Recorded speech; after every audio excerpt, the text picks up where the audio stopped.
Morning folks. For a little while I've talked about wanting to do what I was describing at the time as a selfish build, but it's not over here. It's over here where the tree spacing is much better to work with. Now, when does a selfish track stop being a selfish track? And a bit of background about this one. So basically, some of you that have talked to me before, I've said, and I've been honest and said, you know, look, I can't wait to build a bit of a selfish track, one that scares us a little bit and pushes my own boundaries. And the feedback from that has been, oh, get on, do it, build it. So kind of stops being a selfish project when other people are saying, yeah, we want you to do it too. So over here is where some measuring out needs to be done, and a little bit of planning for threading through and how we're going to get down. So let's get into that.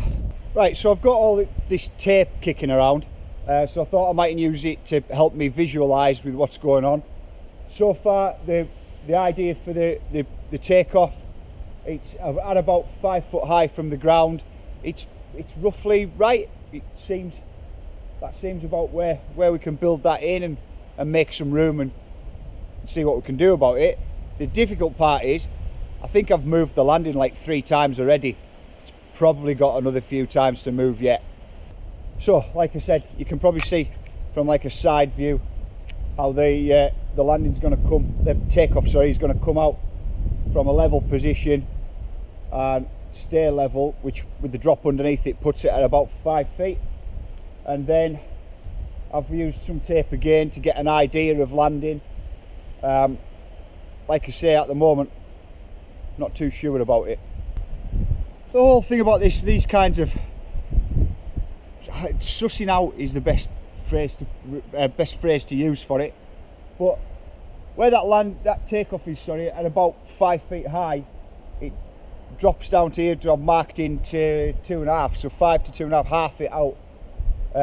Just to give you an idea of what I'm looking at for measuring, the white line on the ground, where the kind of landing is at the moment, is at just over 22 feet.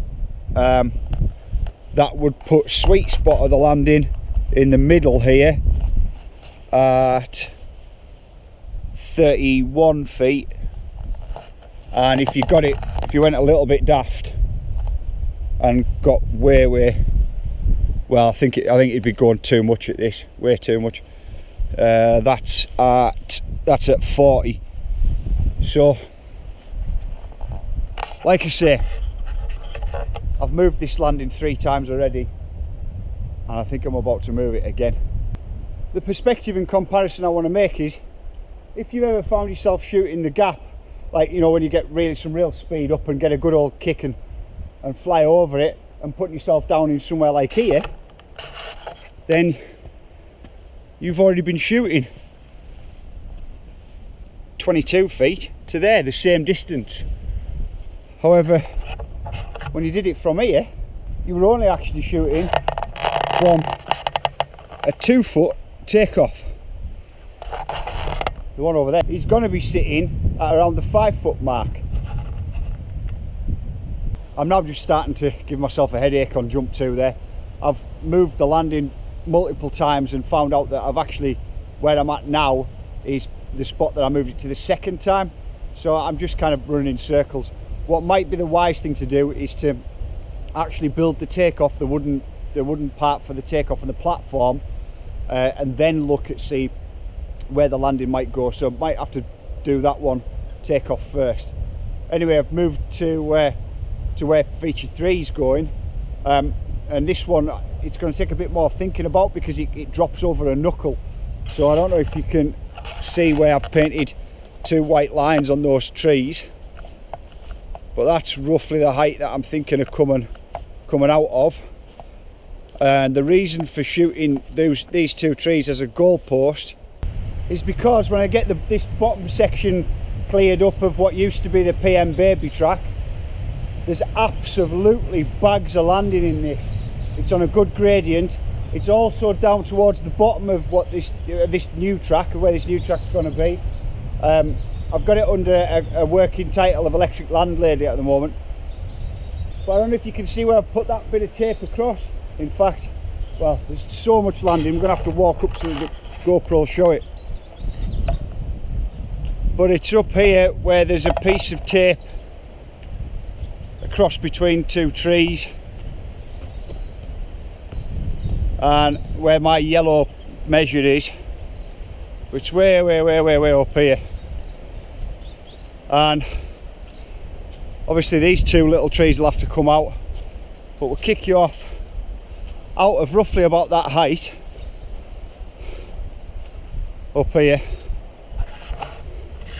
So roughly kick you off out of here, kind of where I am now, and there's all that to go at for landing.